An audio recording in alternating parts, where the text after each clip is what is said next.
I want to start by connecting two foundational ideas in cultural theory, but that together frame my thinking about aesthetics and politics of cities in the context of nations and in the context of the world. The first of these ideas is counter-memory. Michel Foucault's name for a discursive practice whereby dominant cultural narratives of the past may be broken apart, denarrated, and retold. The second idea is suture, which film theory regards as the mechanism that stitches a spectator into place before the screen, but which, in its longer genealogy, which includes names like Lacan, Jacques-Alain Miller, Alain Badiou, Laurent Berlant, Guy Spivak, others, has described not only emplacement but also displacement, not only closure but also aperture, not only stitching but also tearing, not only spectators and subjects but also citizens and students.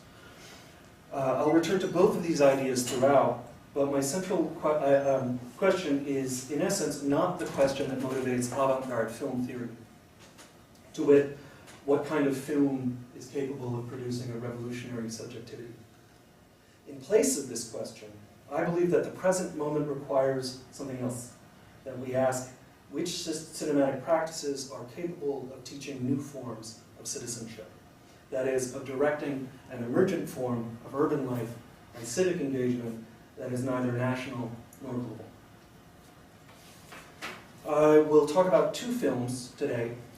News from Home, which some of you may have seen, an experimental feature directed by the Belgian filmmaker Chantal Akerman, released in 1977 during her decade-long sojourn in the US, and Ellis Island Stories, a non-fiction film directed by the French novelist, filmmaker, crossword maker, and complex brain extraordinaire, Georges Perec, along with the documentarian Robert Vauban, during a visit that they made to New York in 1980.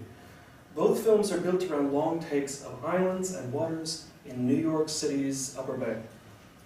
In production settings, this sort of shot, a long take, is sometimes called a sequence shot, because it can capture the event of a whole sequence without the interruption of a cut.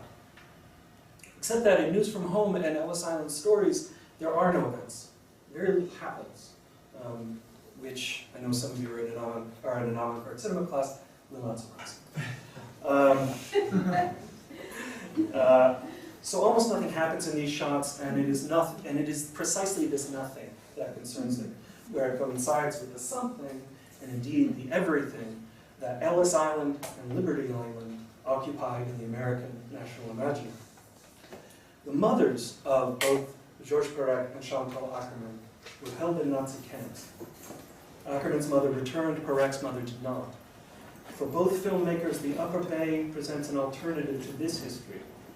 Not the anchoring point of America's melting pot myth, as it is for so many, but instead an absolutely alternative site. A line of flight to a place unfaded by events of the recent past, a place where the Holocaust didn't happen, a place where the Americanness of the Statue of Liberty or of Ellis Island is not its most important attribute. In a place, therefore, where received narratives of American exceptionalism and the global village lose their sense. The paper is in two parts. First, the films themselves, and a few words about those familiar concepts, suture and counter-memory. And second, two more recent and less familiar theoretical formulations by Laurent Berlant and Guy Spivak that might help us to think about how suture and counter-memory interrelate. So, part one. 1977. The long last shot of News from Home. The camera stands securely at the stern of the Staten Island ferry. The ship's wake roils the green-gray Upper Bay, at times marking it with a pale delta. Seabirds enter and exit the frame, the Statue of Liberty and the silhouetted tail of Manhattan shrink away slowly, and the film quietly ends. The film has, up to this point, been a series of long, mostly static shots of street corners, back alleys, and subway platforms. Against the images of a New York that is sometimes vacant but sometimes bustling, we have heard non-synchronized street sounds. That is, street sounds recorded separately from the moving image, but played back against a moving image to which they don't belong, as well as the voice of a woman. It is Akerman herself speaking words written by her mother to her, addressed sometimes audibly, sometimes muffled by the ambient noise of clicking leather shoe soles, squealing brakes, blaring cab horns. At the end of the film and at the end of the letters, the voice of Akerman has ceased. There is no more communication, if ever there was any, between the correspondents. Instead, only the unaddressed cries of seagulls, albeit not the same seagulls that we're seeing on the screen, with the occasional interruption of foghorns, engine noise, and moving water. Now, it's a strange thing to show a clip from this film because, again, very little happens in it. I'm not going to show you the full 10 minutes of this clip.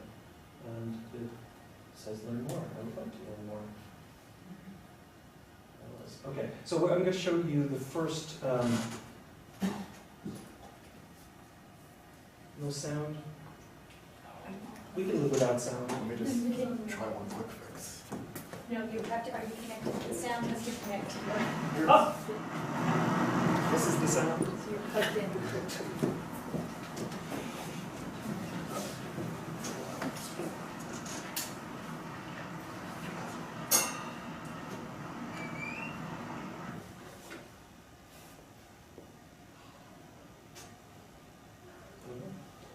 Okay, so this is how it begins.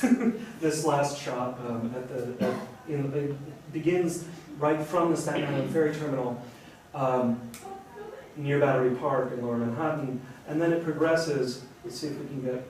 I think that what it is that the wireless is very slow. Like a cable. Oh, I see. This cable which does not extend and will not, will not reach. It's okay.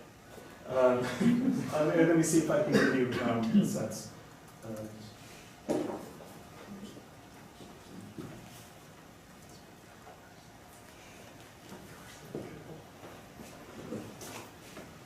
Yeah, it doesn't go all the way. Okay. Well, I'll give you a sense of what it looks like. We can get the light back over. I'll show another clip in a second from a different film.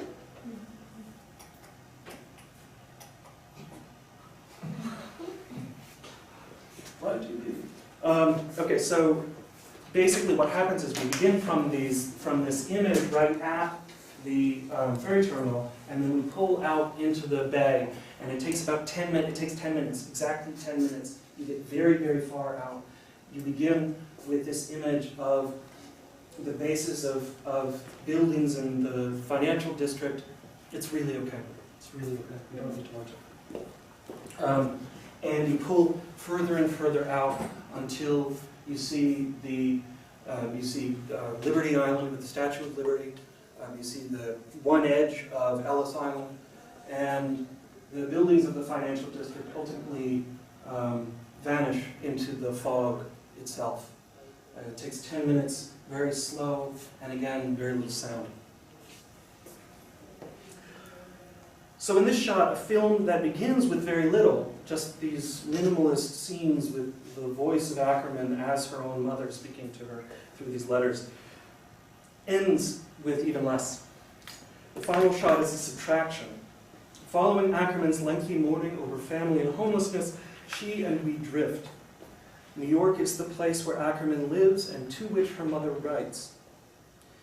Is the title's news from home, the news sent from the mother's home, Brussels, to Akerman in New York, or is the film itself the news that Akerman sends from New York back to Belgium?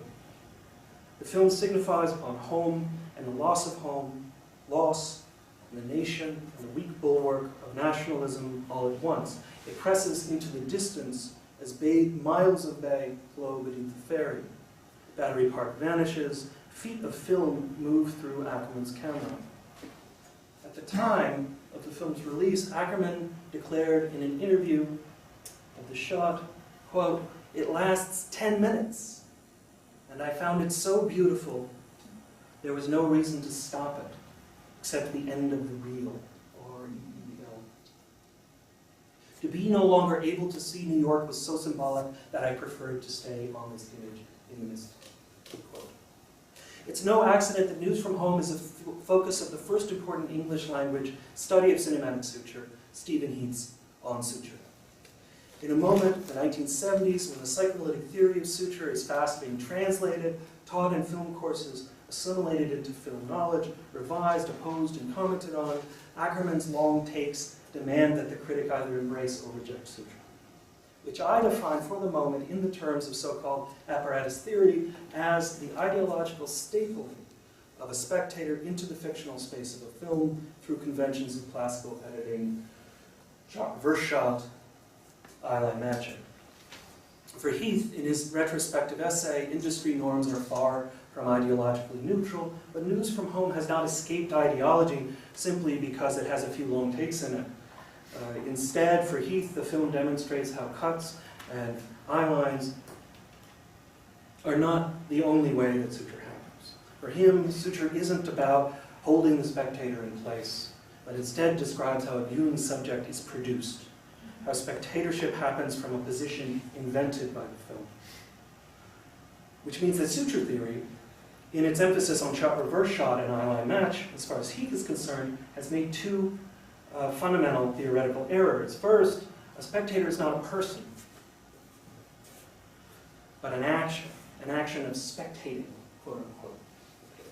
That is for Heath a process of continuous inscription by a film, which for its part is nothing but the ongoing, quote unquote, discursive organization of spectatorship. Second, spectating is a resilient process, far too resilient to be ruined by a few long takes or missed eyeline matches. The paucity of cuts in News from Home might teach us about normative models of cinematic identification, but long takes alone do not make for revolutionary cinema. Projecting, spectating, suturing, these are all subjective processes. That is, processes in the production of a spectating subject. And what News from Home demonstrates is that these processes might all occur differently, in other ways with different effects. Heath writes that the lesson of News from Home is, quote, not that the film did not suture, but that it did not suture in the way of the system. And that's a very powerful way of thinking it. It posed, he says, it posed the system differently. Indeed, posed the problem of the functioning of suture. The film is a teaching text then. And what it teaches is that there is, quote, no discourse without suture, but equally no suture which is not from the beginning specifically defined within a particular system which gives it form, end quote. As I've argued, News from Home is subtractive. It is minimalist at its beginning, but by its final shot, it has scrubbed out all of the speech, most of the narrative, and much of the remaining sound. In doing this, as Heath demonstrates, the film has also scrubbed the film of any ornamentation that might conceal its semiotic workings, which we might call suture, but we don't need to call suture. Even the city must disappear, however, at the end of the reel. As Akerman told her interviewer, to be no longer able to see New York was so symbolic that I preferred to stay on this image in the mist. The question remains then, if the subtraction from the city of the city from the scene is symbolic, then what exactly does a cityless scene symbolize? Okay. 3 years after Akerman, other long takes, again shot in New York's Upper Bay, again by Francophone filmmakers. This time, it is Perec and Bogart in their film Ellis Island Stories, another meditation on family, home, and loss. Their camera follows Perec and an interviewee through an immigration station in 3 shots. And I'll show you this. This is a long shot, but a long take, but it is, well, it's a long sequence. It's 3 long takes, but it gives you a sense both of the project of the film as well as the historicity that the film is evoking, the events that it's narrating or re-narrating. The first cut is a variation on a jump cut. And the second comes as the two leave the baggage area and head into the waiting room. and the third shot, the third long take, is the longest. Yeah, I'll show this.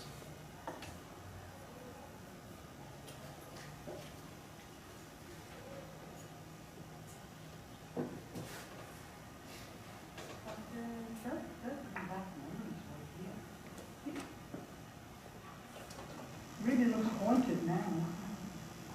But, you know, nobody in it, but it used to be filled with a lot of people. You know, there used to be a lot of people around.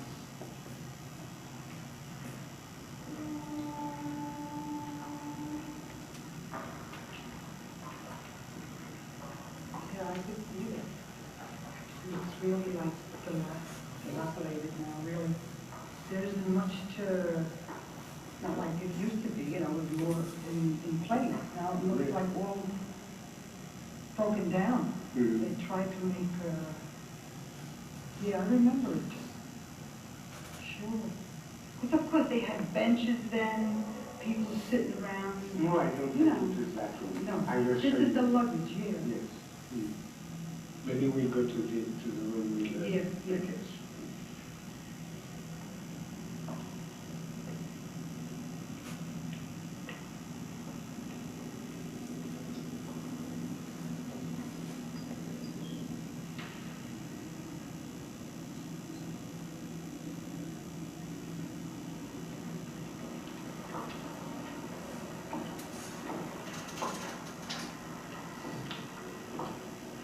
And watch, the camera doesn't cut. This is a stunning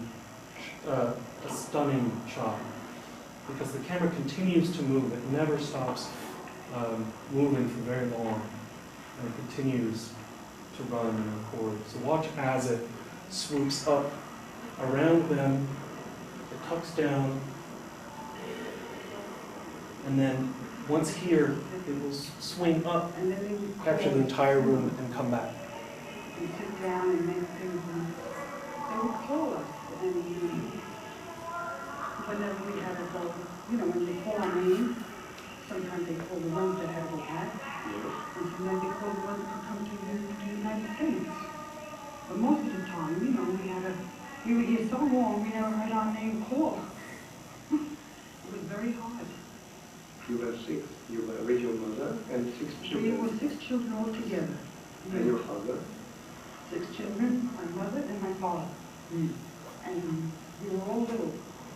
Then my mother got sick. You know, they had her in the hospital.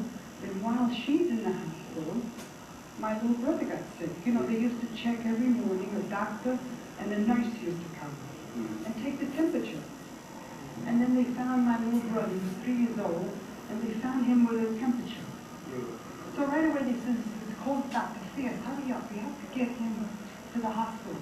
I said, no, he's not sick, because my mother wasn't there. I said, no, he's not sick. Yeah, right away they said, we took him away and took him to the hospital. And over there he got a double pneumonia. Double pneumonia? Sure, we all got out that day. When we got called, we had to leave him here, in Ellis Island. He came out of one case and we was in the United States. Oh, he was kept alone? They kept him alone that day. He was 3 years old. He was. But some of your sister or brother were born in America. Yes, the whole 4. The whole 4. The younger 4. Yes. So they were American citizens? Oh, sure. That's how we, they had the case. We had to get a lawyer. And yes, he came on Ellis Island, the lawyer. And he said, gee, you never bought a house, you know, no property. You have nothing in the United States, so much you know.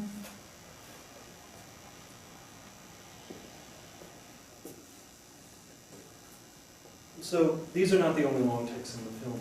They happen to be pretty long takes that produce a very distinct progression. The first 2 takes are of approximately the same length, and the third is much, much longer.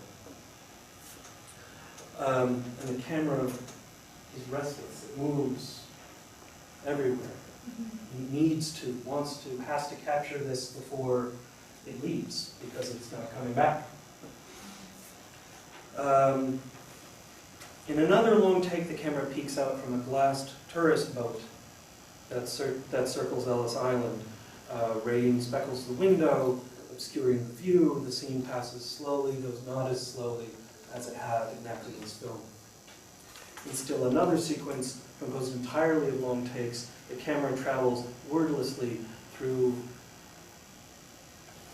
what she would call dilapidated tunnels through the and before emerging out into the bay itself. And here's one more long take, which shows one of the important tactics of this film, which is to begin from images of a photograph in outside of gallery setting, which then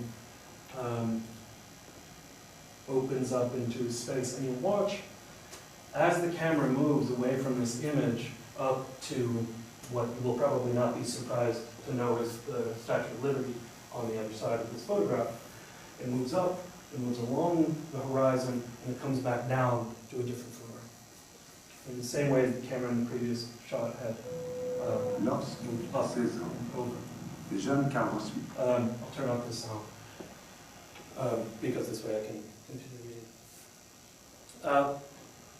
Perec's family never traveled this route as he did in 1980. His father died on French soil in an accident at friendly fire, and his mother vanished into the ténèbres of Auschwitz. Nevertheless, this island has a function for him. He searches there, quote, as if the search for my own identity depended on my incorporating this dumping ground, where frazzled bureaucrats baptize Americans in droves. End quote. Perec knows that he and Maubert might appear, quote, ludicrous or pointless or sentimentally self-indulgent, end quote, in their striving, quote, to recall these tales from an already distant past. But there is nothing ludicrous about this image of Perec's memory as a dumping ground, a collection of photographs, random people who happen to have come over.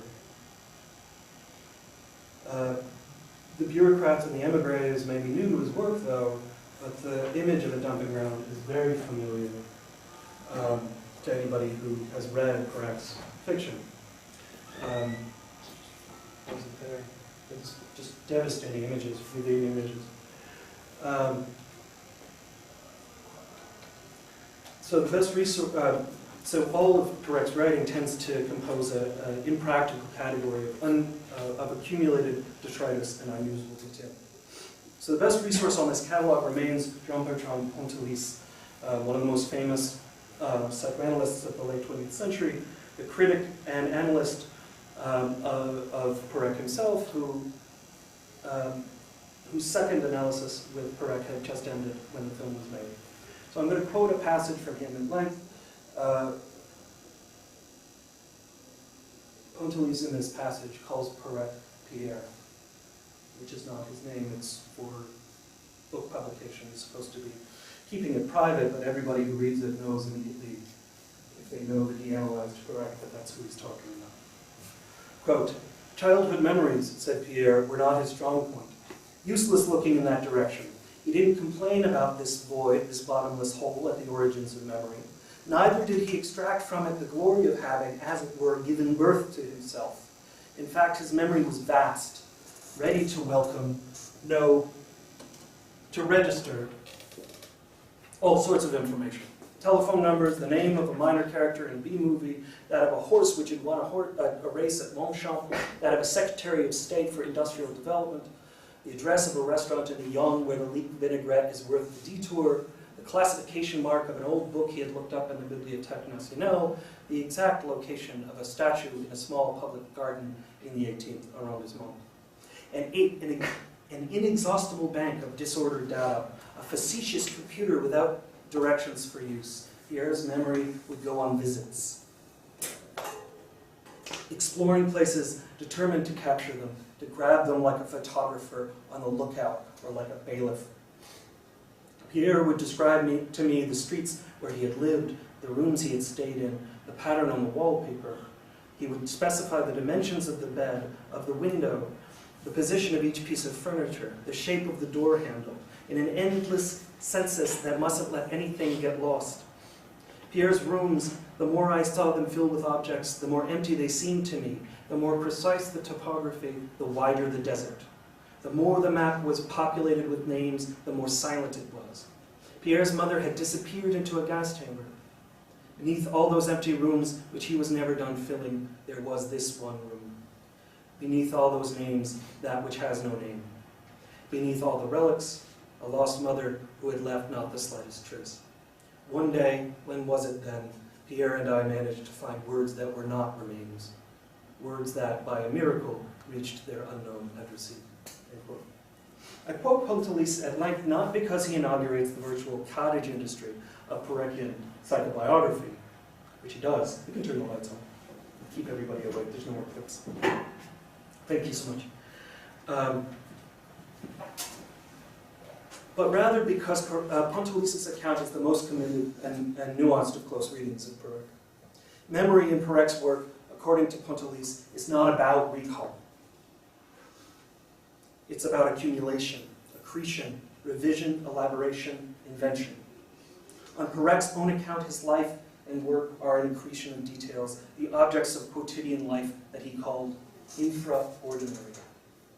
But the evidence of the text is still greater than the author's testimony. Quite separate from his claim about Perec's mother, Pontalis provides a crystalline account of Perec's fictions and films, which all, like rooms, tend to fill with objects, only then to seem more and more empty, as, in fact, these shots do as they take in everything that they can, and yet leave with very little that is concrete, memorable, meaningful. The Stuffed Apartment of books, these are three of his known books. The Stuffed Apartment of Themes, a story of the 60s. The Crowded Apartment Building of Life, a user's manual. The Orchestrated Games, and incredibly accommodating metaphors of W memories of childhood. All of these resemble memories that must be written anew, memories that are sculptural and heaped because they belong to the present of Perec's remembrance and not to any particular anterior past. This kind of image accords with what Michel Foucault called counter-memory. For Foucault, in his continuous critique of psychoanalytic and Marxist thinking, the subject is neither a person nor a process. Instead, it is a construction of discourse. A vestigial notion of individuality and personhood that is held together in part by normative historical processes.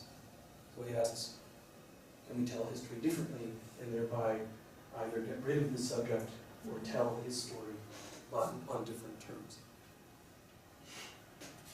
So counter-memory is precisely opposed to these familiar histories as a practice whereby a critic or historian might reject existing historical models based on human memory, reject any norms or myths that purport to be given in advance, and instead produce an absolutely alternative memory,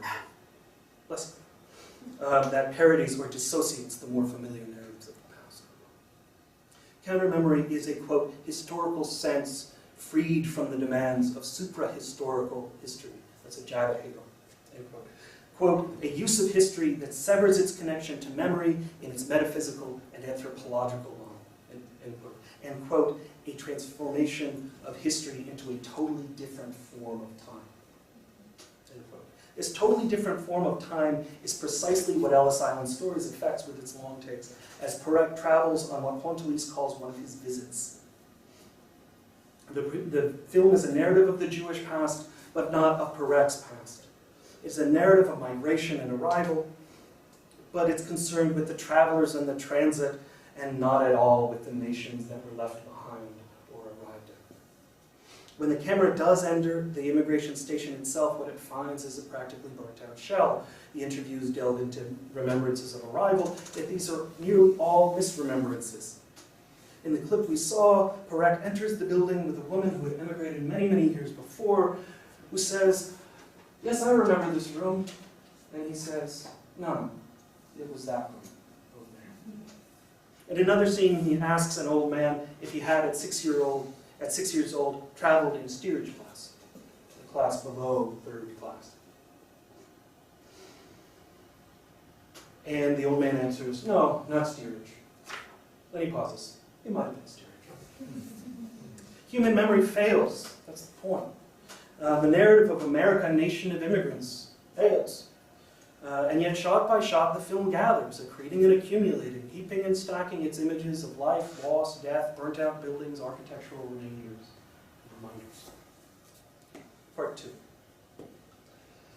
So something is built out of all this endless accumulation and seemingly endless subtraction in Perec and Akerman, respectively. What Pontelis had called Perec's inexhaustible bank of disordered data, for example. But what is not built is history, at least not in any cogent or lucid sense. This is history as countermeasure, as a different form of time that takes place but never finds its place. Just as Akerman's long take had, in Heath's words, posed the problem of the functioning of the suture, so do Perec's long takes pose the problem of the functioning of historical and collective memory.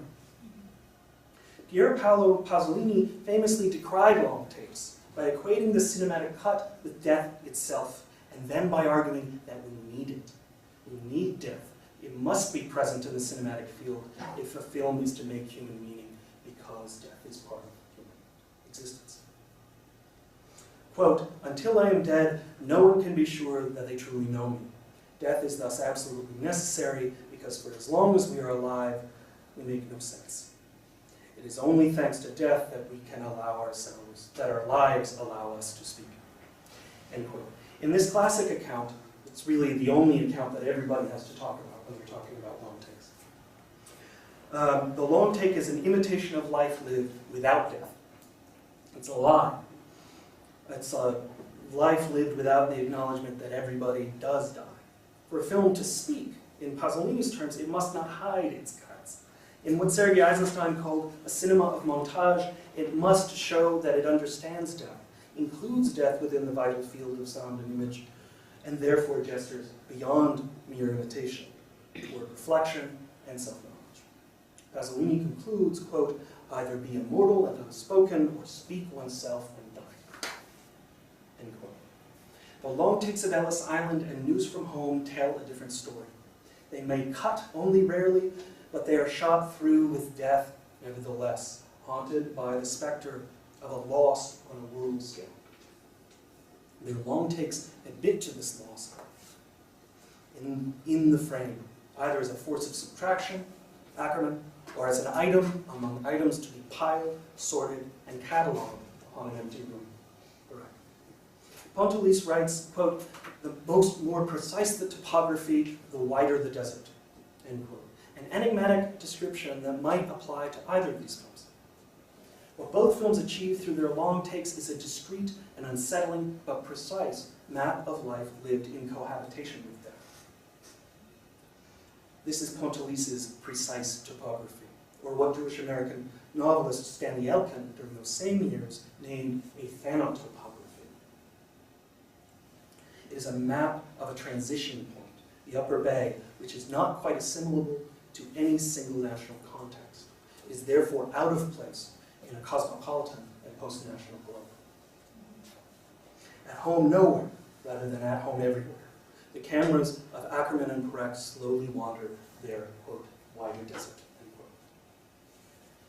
Recognizing the desert or dumping ground of national identity while making use of its meager resources is precisely the task that Lauren Berlant describes really throughout her work, but beginning in her book about Nathaniel Hawthorne, which is her first book, entitled The Anatomy of National Fantasy. There she observes, quote, "The Statue of Liberty," this is not a coincidence, right, that the one place where one of today's most important cultural theorists is talking about suturism, that is a problem with nationalism, is talking about the very thing that's in these images in Perec's and Akerman's films. "The Statue of Liberty carries a tablet, mosaically inspired, which constitutes the law of American liberty." She goes on, quote, "The content of this text is simply, in Roman numerals, the date July 4th, 1776. The space of time that sutures the people and the territory to the nation. I, that is Berlant, use the term suture deliberately here to signify the way in which the national totality does not demand the dissolution of micro-boundaries of individuals.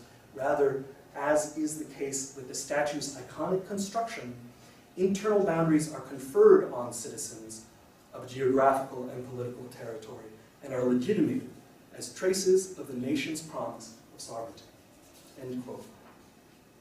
The concept of suture, as Berlant appropriates it, ties together two of the nation's key features.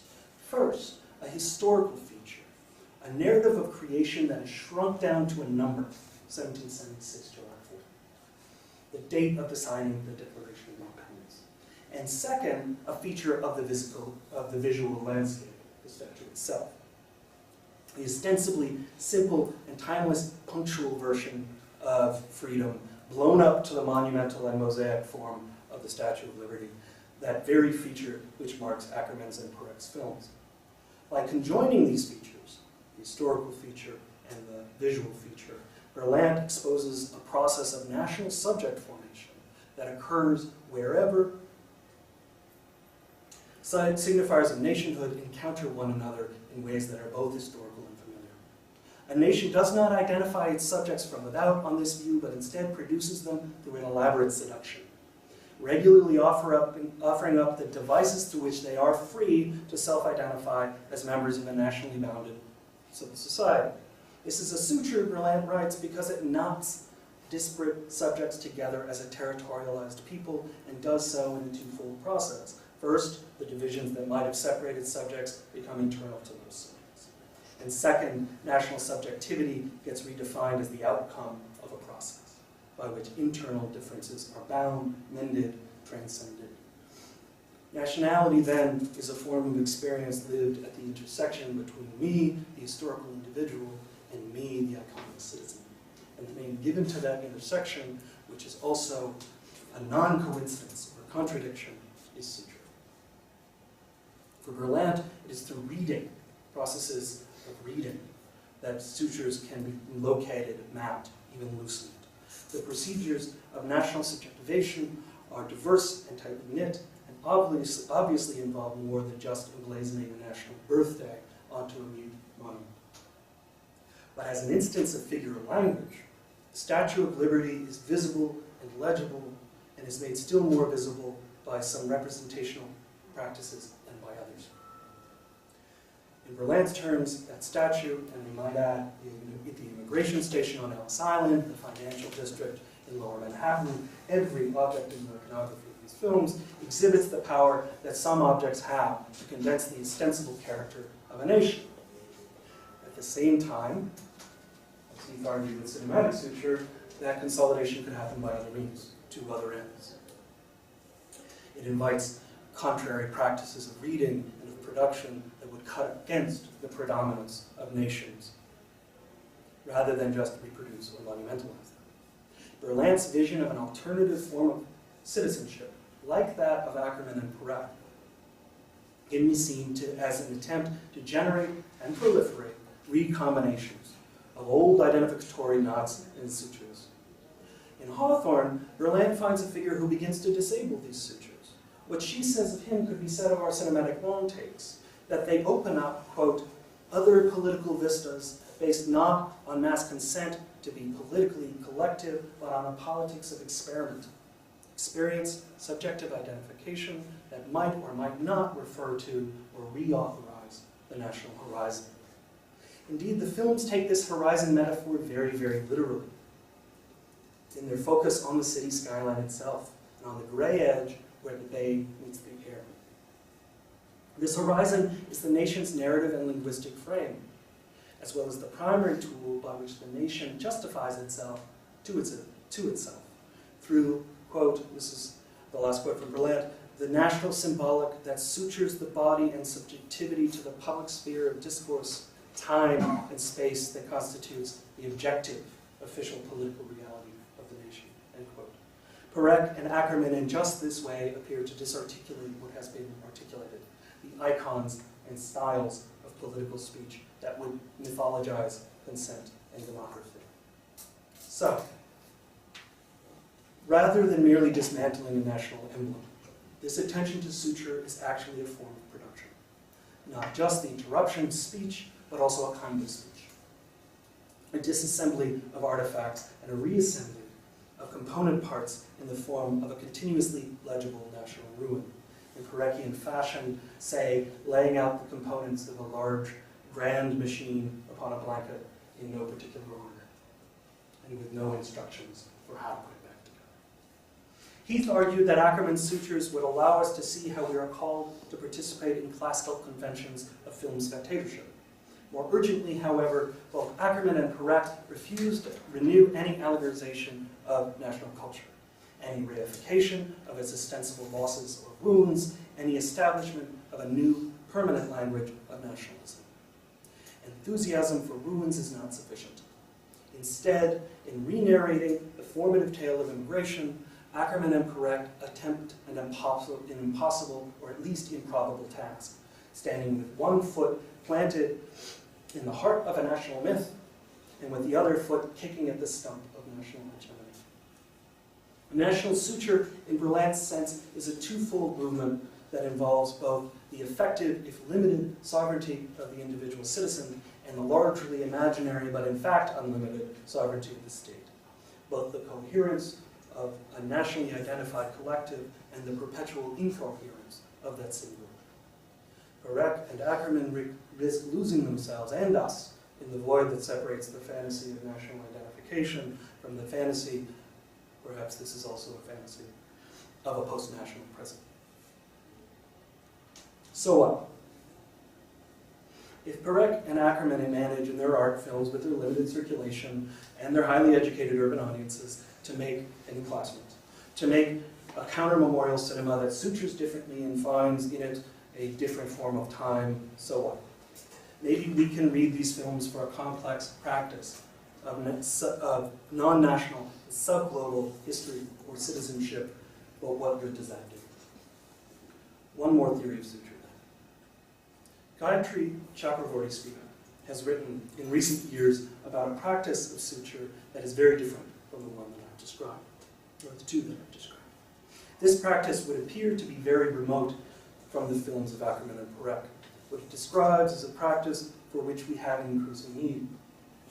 With globalization and multinational capitalism impoverishing more and more people every day, Spivak argues that what theorists and teachers need to do is acknowledge their obligation to craft an emancipatory pedagogy by merging philosophical explorations of human rights with local practices of the disenfranchised. What could this have to do with avant-garde film or with New York's Upper Bay? I would argue that Spivak's notion of suture must lead us to see how any work of theory, art, community, literature, politics, film is simultaneously a form of making and also a form of teaching. She condenses the concept metaphor of suture into one dynamic conjuncture. Quote, undo, reweave, end quote. From this two-word conjuncture alone, we can see how Akerman's subtractive reinvention of classical film form, or Perec's additive remaking of the history of loss, has the operation of suture. Undo, reweave. Undo film form, reweave it. Make it again, but differently. Undo the history of migration that must tell either of the tragedy of Europe or of the heroic embrace of the United States. Tell it again. Reweave it with a focus on the migrants themselves. Undo the suture of the citizen subject. Make something new. Reweave the national sentiment into an obligation to community. But Spivak goes on. Quote, I ask readers to shift their perception from the anthropological to the historico-political and see the same knit textile as a torn cultural fabric of it, in terms of its removal from the dominant loom in a historical moment. Teaching is my solution. End quote. This is a virtual paraphrase of Foucault, who described counter-memory as, quote, a use of history that severs its connection to memory, departs from any, quote, anthropological model and effects, quote, a transformation of history into a totally different form of time, end quote. Only where Foucault was describing history and memory, Spivak is describing history and teaching. Moving away from the anthropological for both theorists means moving away from people. It doesn't mean moving away from the discipline of anthropology. It might also mean that. But what it means, most importantly, is moving away from the presumption that we live in a world that revolves around people, when in fact we live in a world that consistently, historically, awards to some the rights of people and to other no rights at all. Spivak, departing from the anthropological toward the historical political, means undoing the given systems and reweaving another form of collective life off of the dominant loom. So what would it mean to undo the city? So then to reweave it off the dominant loom. For Perec, it means never to enter the city, but to remain in the upper bay confronted with that horizon, floating at the edge of what is burnt out and vacant, collecting its unusable details. For Akerman, it means to let New York recede into the fog, displacing the sign of the nation's dominance as well as its transcendence. Quote, to be no longer able to see New York and to stay on this image in the mist. In both cases, the city is a figure, a smear of color in two dimensions and an infraordinary substance that can be added and subtracted, spread, or depleted in a way that changes the formation both of nation and of world. I'm coming to a close. The images of these films appear in the context of a newly accepted and occasionally contested metaphor of the world. In the 1950s, 60s, 70s, Marshall McLuhan's metaphor of the global village. Cities strung together by networks of technologically enabled communication and transportation, striving together toward their collective, culturally homogeneous future. These films, one of which loosely concerns communication, the letter between Akerman and her mother, and the other of which loosely concerns transportation, the ships upon which the migrants arrive at the immigration station. These films unmake such a vision. They understand the changing shape of the planet in a different way. On a view according to which, as Jean Nancy argues 2 decades later, quote, it is no longer possible to identify either a city that would be the city or an orb that would provide the contour of the world in general.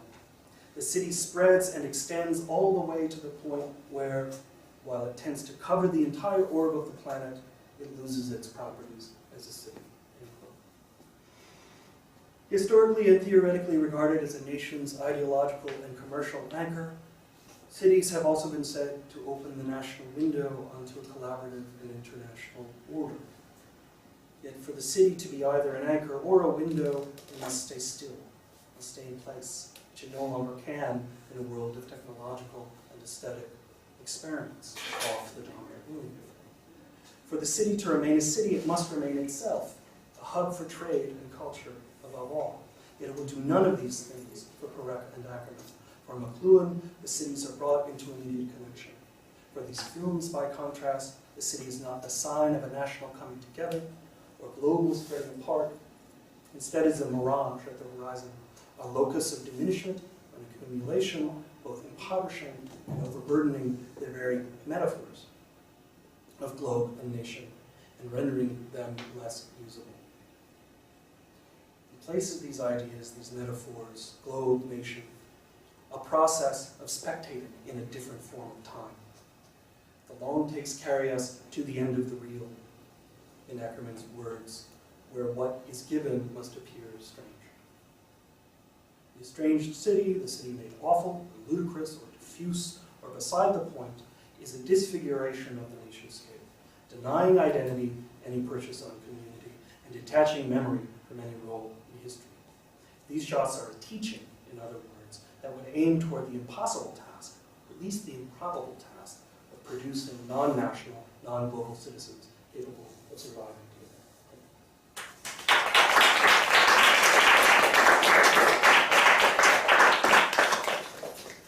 Does anyone have questions for Matt? I'll start us off then. So it's interesting your take on the long take, no pun intended there.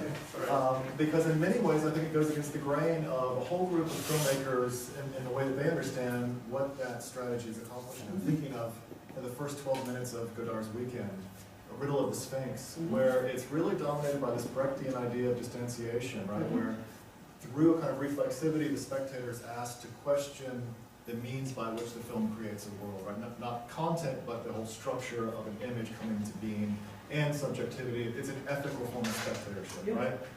And it seems like you are describing Perec and Akerman as doing something slightly different in that it's not actually a breaking of suture or a kind of reflexivity or that Brechtian model. It's a perpetuation of it. So I wonder if you see these as two different things, or would you change the way I described the Godard and Mulvey, or have you reconciled that? No, I think you're absolutely right about Godard and Mulvey, and we could think of other long takes from Wells to Altman.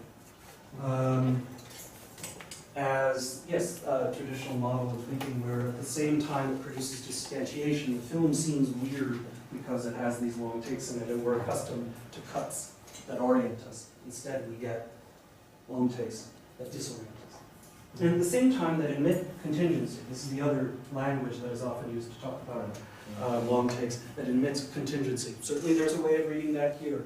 As we watch, I don't know if you saw it, the light was weird, but as the camera sweeps back in that shot, the first of the two scenes from Ellis Island that I showed you, the camera sweeps back and there are tourists on the upper level, and one of them waves at the camera.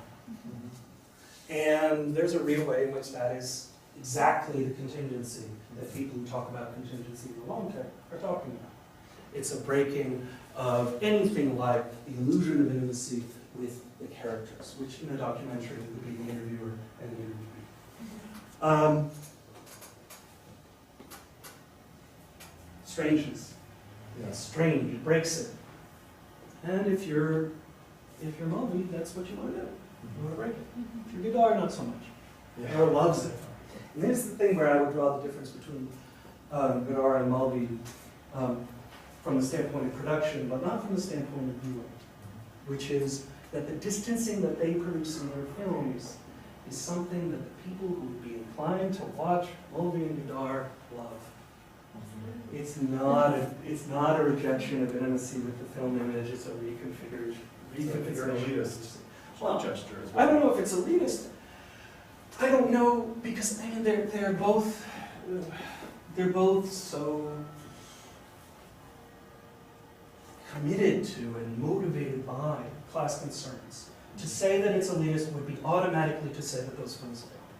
So I would walk back from the adjective elitist, and I would say that they in fact produce a new form of intimacy and love of the image, just on different terms. And this is Heath's point. Heath's point is that suture, when it never breaks.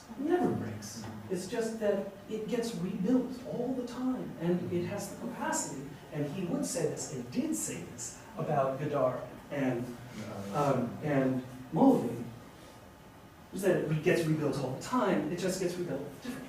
And it forms on the point from the desire that's built into the activity of spectating. And I would totally support just what you said. Yeah. My class watched Godard, and I saw Godard totally anew. They loved it. They were in love with it. Am I right or wrong? Oh, yeah. What did you want? speak. You're one of the students.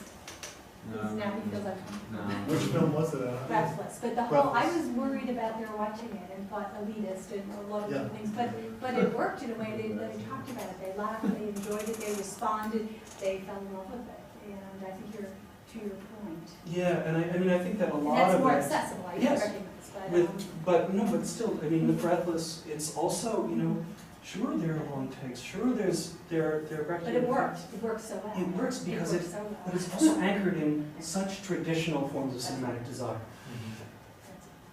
Belmondo and Seberg are such desired objects. Like, we love them. How can we And that's- not love them? That's right. And we desire them the way we desired actors before and have desired actors since. It's not actually that different. And when you have certain elements, certain narrative elements, or certain characterological elements within the film, I think that they actually do produce and provoke familiar forms of suture, to which are appended or attached, or which are unmade by other ways of doing suture. Now, this can be thought of as revolutionary cinema. If you're Godard, he thinks that. If you're Mulvey, she thinks that.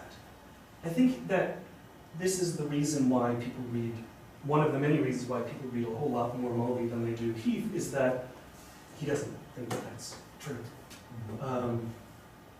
And what that, and it's that way of opening it up that I think informs the thinking of Burnett and Spivak. Spivak, who in a really strange way, actually some of her most important concepts come out of a kind of dialogue with Heath. Strategic essentialism is Heath's phrase, not Spivak's phrase. He takes it, makes it work. Oh, it's Heath's phrase. It's Heath's phrase. But this is a fascinating thing about this theories that at the time was regarded as pessimistic. Oh no, we're stuck. There's no revolution. Well, in a moment right now where revolution is practically unimaginable anyway, it actually is a form of theory that doesn't feel politically at all. That is more committed to transformation of forms of teaching and citizenship and life lived on a daily basis than it is of a flipping of the political economic order. So at the time it felt weak. At the moment right now, I think it feels very different. And the fact that it opens up a way of rereading long takes, even those that were committed to. Well, plus then you have long takes by people like a film like Russian Ark or Rope, which are fascinating, wonderful films that do not strive at something revolutionary from a political standpoint. Their long takes seem to operate on some other register that doesn't even really have that much to do with reconfiguring what cinema can do. So I don't. I think that this is a specific reading of these long takes. It would take a lot more thinking and work to extend them to the practice of long takes across the field. What's interesting too is, I mean, we have to say that suturing is maybe a little out of fashion. Oh, absolutely. Okay. No, I was talking to my wife earlier today. She was like, "Take out that line where you say it's out of fashion." I was like, "Oh, I'll take that." No, but I buy your argument, and so I see its relevance. But part of the reason why it is out of fashion, in a very superficial way, is that the dominant narrative style of film is no longer continuity based. We're in the post-continuity model where it's all about affect and onslaught of images, discontinuous images, and flow and flux and so on. And so the question is your understanding of suture and Heath's relevant to a post-continuity model of cinema where, this is the justification for abandoning suture, to say, we no longer live in this idea of the production of subjectivities. It's all about flux, flow, and becoming. Can you accommodate something? Well, I just don't believe that it's true that we live in a post-continuity It works for the students, and your theory, Michael Snow's wave, like, although it's not so a long take, it's rather a long zoom. Well, it's two long zooms. But it works. Yes. It works, Yes. and that's what's interesting, and that they still just, so I think we have to think about the audience today, that what maybe some folks are producing versus what the audience is receiving, I think would really underscores. We don't even need to remain in the 70s. I agree with you, absolutely, but we don't need to remain in the 70s. If you think of a filmmaker like Paul Greengrass, then we can think, oh, of course, post-continuity, post-recognizability. I don't even know what I'm looking at in those war movies because of the rapidity of the cuts. But, what about Gus Van Sant? A filmmaker who is, at the present moment, absolutely committed to the long term. Absolutely committed to contingency, but also absolutely committed to the idea that film form can teach another form of life, specifically with regard to American citizenship. So where I'm standing is not just with Heath. I think that Heath is old-fashioned. I think it's wonderful. It needs to be constantly read and read. I also think that in this case, what inspires it is an expanding archive. Films that were not available to the degree that they are now, like News from Home. Films that were not available at all, like Perec's films. So, and at the same time as there's an expanding archive of film, there's also the work by Berlant and Spivak, which has been tossed to the wayside precisely because it doesn't conform to what we know suture is from the standpoint of film theory. Okay, that's true, but we already, for the most part, film theorists don't really care that much about suture anyway, so why not anchor its most adventurous theorizations to the adventurous theorizations of the last 20 years in the context of concrete politics and contextuality and condition. So I think that one of the reasons that I decided that this was my way into these objects is because I was talking to a guy whose approach to film I really don't like. And he said to me, I am going to go home and I am going to write an essay or a chapter of his dissertation about Suture in Badiou. Alain Badiou, who's very hot. And I don't know if you've read, he's wonderful, he's fine, there are reasons to like it. We had a long talk about it before. But he talks about Suture. And I'm thinking, yeah, that's about drawing towards philosophy. Which certainly there is the opening to do. I prefer the idea of drawing towards radically intimate forms of collective life, which is where Berlin takes the actors, and where someone like that you would never take us. But where Heath, I think, was pointing from the beginning, it is reinventors from home.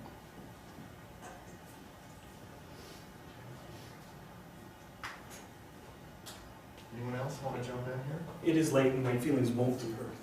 But I'd be thrilled to answer them.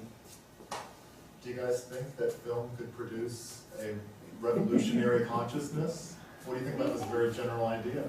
You were inspired. This is the only student from the class. I have 4 fellows in the avant-garde film class. I definitely think it's interesting, and my knowledge of this field and all this is very limited, but I definitely would support you. I mean, that's the thing, is that, well, that was like, there was a moment where I said, like, you can call it suture, but you don't have to call it suture. Sometimes you can say, you can walk out of a film and say, my head is full. I just don't think, I can't think about movies the same way ever again. I know, That's what I've had a moment like that before, so. Do you remember what you were watching? Yeah, I was watching Nationalism. Yeah, that does it for a lot of people. Or when it happens, sometimes it's like, oh. And it's amazing to think that when that film was made, it was immediately after the war. Like 1946, Luscious? That sounds Yeah, it's right after the war. Yeah, Right after 1946. the war. And it's it is unquestionably a possibility at that point for what film might be and could be, and becomes for almost nobody. But remains with us, and we have to watch it. And then we have to say, when I say my head exploded, or I can't watch a movie another one again, you have to say, well, what does that mean in concrete terms? How will I watch movies? Or how will I make movies if I'm a movie maker? Or how will I do the thing that I do that is not making movies differently, because my view of how the world can be pictured has changed. So Matt, basically you're telling us that cinematic technique, and trying to simplify the whole aim of this project, that a cinematic technique can contribute to an idea that is very important for everyone, not just the artist, not just the film watcher, but for everyone. Recently I watched the movie 12 Years a Slave. I don't know if you I haven't seen it, I have plans to see it tomorrow. Yeah, and it's very exciting because it's made by an artist. Anthony Quinn is an artist before he became a filmmaker, as far as I know. And I think that those cinematic techniques are the most interesting aspects of the film, that contribute to the idea so well. I mean, you could just tell that story in any number of ways. Yeah. But I think that the cinematic techniques that he uses in that particular film really makes the story astonishing. And I do think that. I think that there are a lot of people, and this has partly to do with the way that disciplines are chopped up and separated around their various objects, so that the film people are over here and the painting people are over here, for example. There would be a way of reading my argument and saying that it is only film that can do this. But I would actually say that this is what art can do. Sometimes, even if it's what could be called a dead art form, like celluloid film, or painting, or the novel, that these are all art forms that I think, in fact, as they produce spaces that can be inhabited, do so by producing certain conventions, playing on certain long-standing, established, familiar rules, and then they break something. And by breaking certain rules, I wouldn't go to the point of saying it produces a revolutionary subjectivity. That's the film theory I would push against, as well as the aesthetic theory I would push against. Yeah. Instead, I think what it does is if the world is composed, and this is an argument for the world, literary critic and sociologist Kenneth Burke, but if the world is composed by the things that we are capable of saying about it, then what happens to the composition of the world when we speak differently? And that's something that is called modernism by some. It's called symbolic action by Burke. It's called experimentalism by what we're talking about here. No, I don't think it makes revolution happen. I don't think the walls tumble down because of a movie that doesn't produce a convincing inhabitable space. But I do think that something happens. And I guess, so that to talk about, to just answer the question of how does this play into a longer project, I think that's my question. It's a question I have principally for the aesthetics and poetics of literature and film, but also photography, painting, and television. There are all kinds of representational regimes in which dance, singing, all kinds of things where we have, since modernism, over 100 years of record of people doing exactly that. And so it is time, I think, to start sorting and cataloging what these efforts look like in relationship to each other. Because that's what I'm saying, but you know, it's what Gertrude Stein said. I mean, this is like, people have been saying this for a very, very long time. They've been saying about these films, and using the words Suture and Akerman to do it. But I do think that's a really important question. Excuse me. You had mentioned a few minutes ago intimacy here. Have you seen the Before trilogy, the Before Sunrise, Before Sunset, Before Midnight? I saw the first one when it came out, so and I haven't seen them since. I'm not. It's an hot thing. I have an allergy. So tell me what your reading is, and I'll tell you if I can get this. I was thinking about how that has a lot of long shots, and a lot of it is just, well, all of it basically is just a conversation between Ethan Hawke and Julie Delpy. Yeah. And I know several people that have seen it are kind of bored by it after a while because it is just a long, continuous conversation, basically. But when you said intimacy, I feel like the long take in that kind of adds to their relationship. So would you say that that can add to the intimacy in the scene? Yeah, I mean, that's the thing, is this, we didn't see it, but if you were to see it, the whole of News from Home, which is actually available now, you can see it on Movie Plus. Now, this is how available some of these films have become, because it's in the Criterion Collection, the entire Criterion Collection is in Movie Plus now. In this film, it's strange, it's weird. There are no people. The sound isn't synced with the images. It's pretty, but it's pretty pictures of a New York that none of us have been to.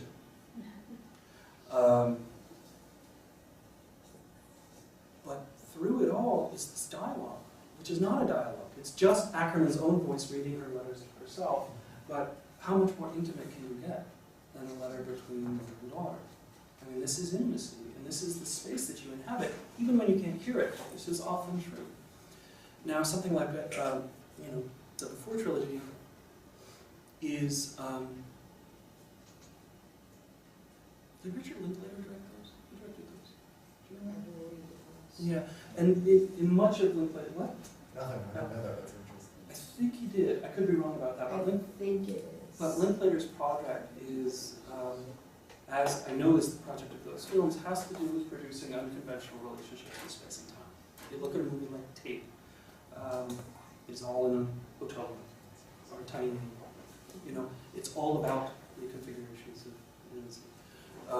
Soderbergh does as much the same aim, but in far different ways. And I think Gus Van Sant, for me, is the most powerful version of this. But I do think that you break, in order to make a film like make films like the Before trilogy, you have to break rules. But why do you do it? Not to produce the illusion of two people who really like each other and really want to talk, but rather to produce a space that's habitable by us in our acts of spectating.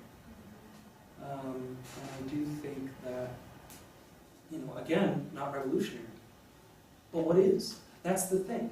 When you measure, when your yardstick is the film that actually either participates in revolution, that is third cinema, or the cinema that shows revolution, something like Cinema Nova, then, or post-corporate, Italian museums, then you've set, then you have basically, your yardstick is not a yardstick at all. It's a bar that is high enough for that is not too high for the good things, of which there are maybe a half dozen in all of film history, but it's too high for everything else. So at that point, you get to be either as a viewer or as a critic. You get to say, "Oh, I don't go to the mall. I don't go to the movies that play at the mall. They're garbage." I can't tell you how many film scholars who should know better have said that to me. It makes me nuts. Because precisely of this, which is that if revolutionary subjectivity is your measure, and nothing's going to meet it, and you're just going to walk around feeling really superior to the movie. If what you like is to watch movies, be overcome by them, have your mind changed by them, then wouldn't it be better to say it's not a yardstick at all? It's not a bar that you have to measure up to. It is, in fact, a complex compilation of emotion, labor, and form, which we inhabit for a couple hours and then go home. And so films like the Before trilogy, I don't like them. But that doesn't mean that they don't produce a form of emotional education. In fact, I think that they do. And I think that group of American filmmakers that I just mentioned, and maybe a couple other filmmakers in world cinema like Wong Kar-wai, are working within the area of a sentimental, to use Flaubert's phrase, sentimental education. Teaching how to feel. And I do think that that's what's going on in these films. As with any teacher, whether it's Pamela, but as with any teacher, you have the choice to say, I don't like what that person wrote. I don't like what that person just said to me, right? And in fact, it's your job as the student to say, do I like it, don't I like it? How do I push back? Where do I accept? What do I embrace? What do I pursue? And so I think just as you think about the teachers you have, and the teaching they do, and the ways that you feel are responsible ways of responding to that, I would say that similarly, we respond to our films that way, our novels that way, our paintings, our photographs that way, and we produce an engaged form of citizenship, which I think is exactly where these films and where Elected Spivak want to take film form. Okay. In terms of spectatorship and just the history of spectatorship, do you think that the audience in the 70s would have perceived this and been more sensitive to this intimacy or disconnection than people today? And do you think that avant-garde techniques in the future will be able to impact the viewer as much as it did 40 years ago? Or do you think that as a culture we're now more desensitized to these? I'm always troubled by the language of desensitization, and I'll tell you why. Because it seems to suggest that we used to have all this feeling, but then we invented machines, our computers, our televisions, and ultimately our iPads, that lowered our emotional threshold. And we're heading towards a time where either we throw our machines in the trash or we lose all emotional content. I don't like that, and I don't believe that it's true. I think that what happens over time is that the shape of our emotional responses absolutely changes. And if one of the things that we see is the purpose of radical art making is teaching how to feel, teaching sense, then I think it just means that the activities of making and reading, making and watching need to change over time. So this is all preamble to answering your question, which is, yeah, I think that when these films came out, it's like every time somebody looks at a film and they say, oh, it's like Laura Mulvey up there on the screen in this movie made in 2012. Well, of course it is. Those people went to film school. They went to film school, and Laura Mulvey's Visual Pleasure in Erikson was the single most assigned essay in all of visual studies. So, of course they read it. So, of course they made it. So, there's a way in which theory can be the gotcha test, where I, who have the theory, have figured out what it means. And certainly that kind of contemporary audience watching these films have a kind of, in internet parlance, a response that is, I see what you did there. Right? That's how they're responding to the avant-garde film of the 1970s. They're surrounded, Godard is everywhere, Burton is everywhere. New archives are opening up, older Japanese films, some older Chinese films, mostly not, but many, many French and Italian and German films, all of which are being reformed. And so yes, it's abs, and these were playing everywhere, including massive theaters. And that did impact the way that people watched them. There was a greater degree of film literacy. Does that mean that they got it in the way that we can't get it? No, I don't think so. I think it means that they had a certain code for understanding. Our codes are different. Just as they had to refine their codes through repeatedly watching movies, we need to refine our codes by either repeatedly watching movies or reading tons of books or going to the museum or making things ourselves. But I think that thinking about it in terms of desensitization can produce only despair. And I think sadness is a useful emotion. I think mourning is tremendous. These films, very powerful films of mourning, very powerful, very useful. Despair, not so much. How do you get up in the morning? How do you make a new thing? You can't. And I think that that's the ultimate destination of the desensitization argument, which is we should all just give up and become mindless drones because those few of us who decided not to are just getting more noise. And the answer is, as people who have decided not to become mindless drones, has always been a battle filled with disappointments. So we just treat it like it always was, just that the terrain is different, and the activities required of us as theorists or makers or readers is different. But there's also an economy in there, Matt. I mean, you know, why did Pontecorvo, for example, why did he make the Battle of Algiers and he wasn't supported to make any more movies like that? There's politics involved, right? I mean, there are certain things that are too political and you don't want any more of those, and therefore that particular artist or filmmaker is not supported to do more of those. And therefore, when you don't have more of Battle of Algiers, you just don't see those things and don't care about them. Yeah, I mean, this is so the archive shrinks, but so does the availability of currently produced, currently made things. No, I'm not saying there's not a lot to despair over. I think there is a lot to despair over. I think that the concern, though, is less over desensitization for me, less over desensitization in a broad-based way, than it is about political and political economic structures, like, say, the statist filmmaking practices of 1960s Italy, or the capitalist funding practices of contemporary American film. But these are very old. And making art in the face of either a statism or a capitalism that wishes we wouldn't is kind of, it's not new, it's still bad, and it's still precisely the reason to do it. So, I mean, I have the luxury, I'm not a maker, right? I'm a theorist, so I don't have to look for money to make a thing. But again, with your example of Pontecorvo, the being told you can't have money to make a thing is an old thing. Like, it's an old process. There were magical moments in France in the late 1970s where people flocked, like Raoul Ruiz hops on an airplane, moves to Europe, then moves to France because the state will fund him to make whatever the hell he wants as long as he breaks it down in French first. And he makes some of the most experimental and wonderful narrative films that have ever been made from the standpoint of a revolutionary and theoretical politics. That, I think, is a historical accident.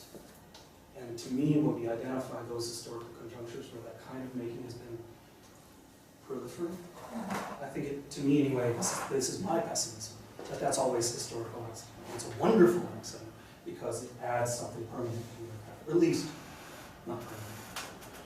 100 years from now, no one will know who Rome is. Right now, barely anyone knows. Right now, I'm actually show of hands. Who here knows who Rome is? Right? So it's that's a. Does that answer your question?